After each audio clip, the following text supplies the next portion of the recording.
भीत लावूनही रस्त्यावर कोणी उतरत नाही, कारण भीती असते की सध्या असलेल्या अस्तित्वातल्या सत्ताधाऱ्यांकडून आपल्याला उद्या अडचण केली जाईल. त्यामुळे पत्रकार हा खूप अडचणीत असलेला असा विषय झालेला आहे आणि त्यामुळे सत्ताधारी पत्रकाराला आपल्या बरोबर ठेवू पाहतोय, प्रशासन आपल्याबरोबर ठेवू पाहत आहे, न्यायपालिका असली नसली तसा वापर करून घेत आहे आणि याही परिस्थितीत आपल्याला मार्ग काढायचा. मार्ग काढण्याशिवाय पर्याय नाही.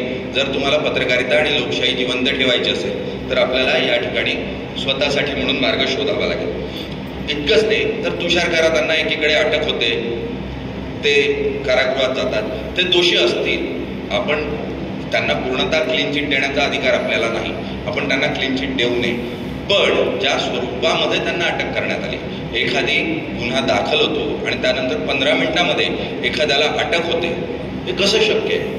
तुम्ही सकाळी मुंबईतून त्याला घेऊन जाता, घेऊन गेल्यानंतर त्याची चौकशी होते आणि चौकशी दरम्यान गुन्हा दाखल होतो आणि लगेच 15 मिनिटांमध्ये 3 अत्यंत गंभीर गुन्हे जिथे तुम्हाला जामीन मिळणं शक्य नाही, अशा गुन्ह्यांमध्ये तुम्हाला अटक कशी केली जाते?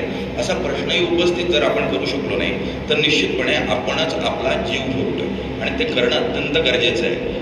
दबाव निश्चितपणे असेल, पण बोलावं लागेल. थोडं फार का असो ना, आपल्याला बोलावं लागेल. जर ते आपण बोललो नाही तर आपलं अस्तित्व धोक्यात येईल आणि त्यामुळे ते बोलावं लागेल. एकीकडे तुषार कराडांसारखीचं प्रकरण येतं, दुसरीकडे प्रशांत कोरटकर नावाचा माजी पत्रकार त्याचंही प्रकरण येतं. प्रशांत कोरटकर सारखा माणूस अनेक दिवस अगदी तो विदेशात पळून गेला इथपर्यंतची चर्चा होते.